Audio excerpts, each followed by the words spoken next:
Assalamualaikum warahmatullahi wabarakatuh. Apa kabar anak-anak? Salam sehat selalu, tetap semangat. Mari kita mulai pembelajaran kita pagi ini dengan membaca Bismillahirrahmanirrahim. Anak-anak, tematik kelas 3 kali ini adalah kita pelajari tema 6. Subtemanya 1-4 tentang energi dan perubahannya. Kita akan belajar yang bermuatan bahasa Indonesia. Selamat menyimak ya. Baik anak-anakku, kalian juga harus tahu tujuan pembelajaran kita hari ini adalah mengidentifikasi informasi terkait dengan sumber energi. Itu yang pertama. Kita lanjutkan dengan yang kedua adalah menemukan kosakata dan maknanya yang terkait dengan perubahan energi. Selanjutnya yang ketiga, anak-anakku perhatikan tujuan pembelajaran kita adalah menemukan pokok-pokok informasi yang berkaitan dengan penghematan energi. Anak-anak menemukan informasi dari teks tentang sumber energi. Bagaimana caranya? Informasi dapat kita temukan pada setiap paragraf. Jadi, setiap paragraf memiliki informasi. Caranya adalah sebagai berikut. 1. Membaca teks dengan cermat setiap paragraf. Membacanya jangan diloncat ya, harus per baris kita baca semuanya.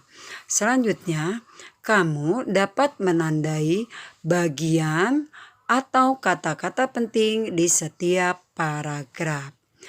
Yang berikutnya, kalian juga harus tahu, setelah menemukan informasi pada setiap paragraf, kamu dapat merangkainya maksud ibu merangkainya menjadi satu paragraf baru. Berikutnya kita akan membaca teks. Teks matahari sumber energi terbesar di bumi. Semua benda yang menghasilkan energi disebut sumber energi. Selain hewan dan tumbuhan, matahari juga sumber energi. Matahari merupakan sumber energi panas dan cahaya. Panas dan cahaya matahari menjadi sumber kehidupan bagi makhluk hidup di bumi. Manusia menjemur pakaian membutuhkan panas, sedangkan cahaya matahari membantu tumbuhan untuk fotosintesis. Tumbuhan berfotosintesis menghasilkan makanan dan oksigen. Selain fotosintesis, cahaya matahari juga dapat menghasilkan energi listrik.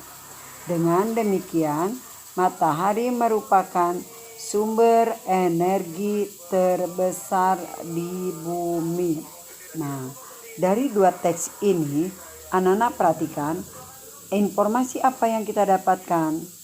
Ya, pada teks pertama kita mendapatkan matahari merupakan sumber energi panas dan cahaya. Teks yang kedua, matahari merupakan sumber energi terbesar di bumi. Baik, selanjutnya kita akan melihat apa saja yang jadi sumber energi. Sumber energi yang harus kalian ketahui ada 5. Yang pertama adalah matahari.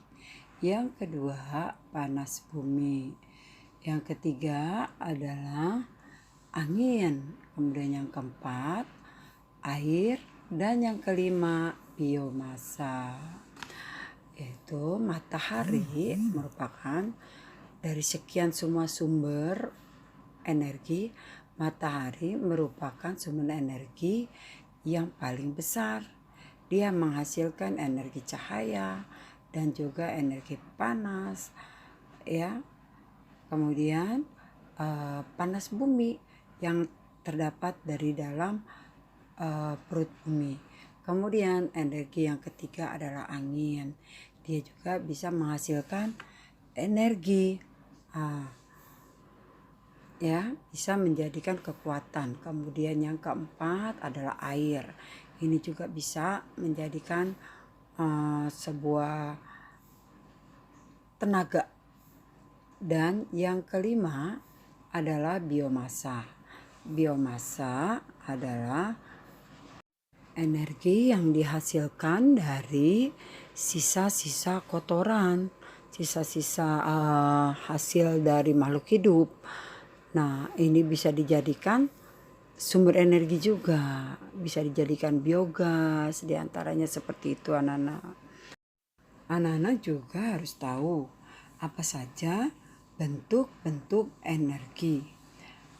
Di sini Ibu akan memberikan penjelasan sedikit tentang bentuk energi. Yang pertama, bentuk energi adalah energi panas. Nah, ini dari mana? Energi panas tadi sudah dijelaskan. Dari sinar matahari bisa, dari nyala api bisa di kompor. Kemudian yang kedua, energi cahaya. Ini juga dari matahari menghasilkan cahaya sehingga siang hari kita tampak terang. Kemudian yang ketiga, energi bunyi. Dihasilkan dari mana? Misalnya alat musik yang kita pukul menghasilkan suara, itu juga namanya energi bunyi. Kemudian ada lagi energi listrik. Ini merupakan salah satu energi alternatif juga, yaitu energi listrik yang dihasilkan dari turbin air kemudian menjadi listrik. Yang terakhir yang kelima adalah energi kimia, yaitu proses memasak. Itu diantaranya ada energi kimia, ya, dari gas berubah menjadi nyala api. Itu diantaranya ya nak ya, energi kimia. Macam-macam energi dan bentuk-bentuk energi kalian sekarang sudah tahu. Ibu yakin kalian juga sudah mengerti. Nanti bisa kalian tambahkan dengan membaca di buku paket yang kalian miliki.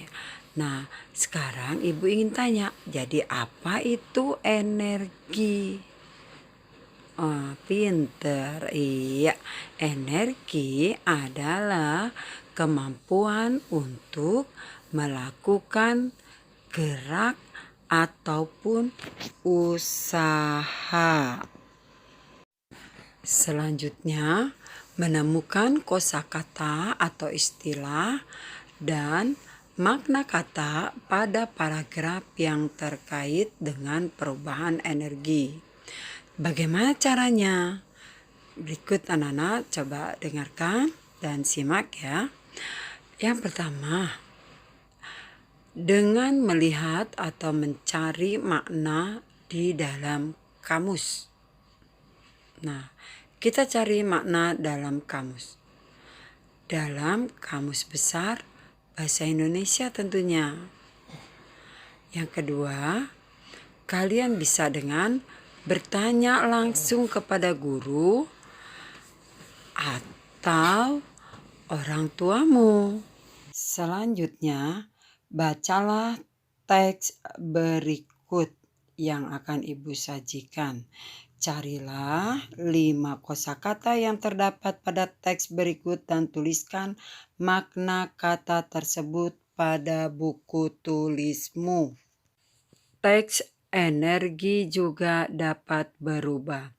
Manusia tidak dapat menciptakan dan memusnahkan energi. Manusia hanya dapat mengubah bentuk energi. Perubahan energi yang satu ke energi yang lain dinamakan perubahan energi.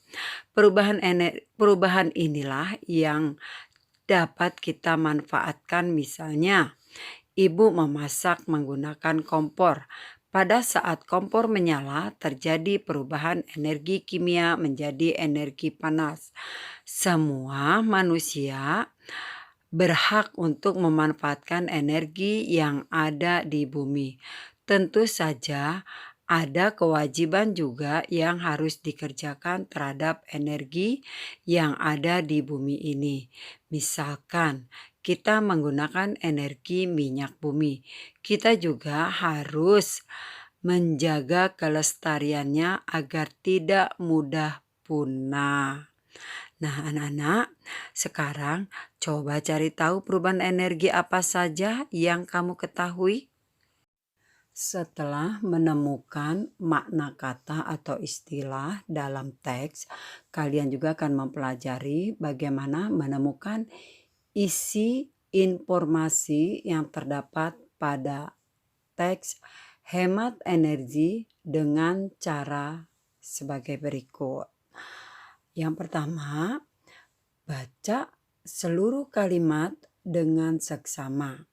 Yang kedua, menandai kalimat awal, akhir, atau kalimat akhir paragraf. Yang ketiga, menandai pikiran pokok yang terdapat di awal, akhir, atau kalimat awal dan akhir pada paragraf. Yang keempat, menyimpulkan dari pokok-pokok pikiran tersebut. Setelah itu, kita akan membaca kembali untuk mengetahui isi informasi. Hemat energi. Ana, Ahmad, dan Wayan setiap hari ke sekolah berjalan kaki. Tetapi ada juga teman anak yang berangkat ke sekolah naik sepeda dan diantar ibunya mengendarai motor. Berjalan kaki ataupun naik sepeda merupakan kegiatan yang menyenangkan. Berjalan kaki dan bersepeda dapat menghemat energi bahan bakar minyak. Karena berjalan dan bersepeda tidak membutuhkan bahan bakar. Naik transportasi umum juga termasuk menghemat bahan bakar. Makin banyak orang yang menggunakan transportasi umum, makin banyak penghematan bahan bakar minyak. Setelah kalian membaca, kita mengikuti langkah yang kedua, yaitu menandai kalimat awal, akhir, atau kalimat awal dan akhir paragraf. Perhatikan paragraf pertama, ya. Paragraf pertama yang harus kita tandai adalah Ana, Ahmad, dan Wayan setiap hari ke sekolah berjalan kaki. Nah, paragraf kedua dan ketiga coba kalian temukan ya. Baik anak-anakku, kita akhiri kegiatan kita hari ini dengan membacakan Alhamdulillahirabbil alamin. Sampai jumpa di pelajaran berikutnya. Terima kasih.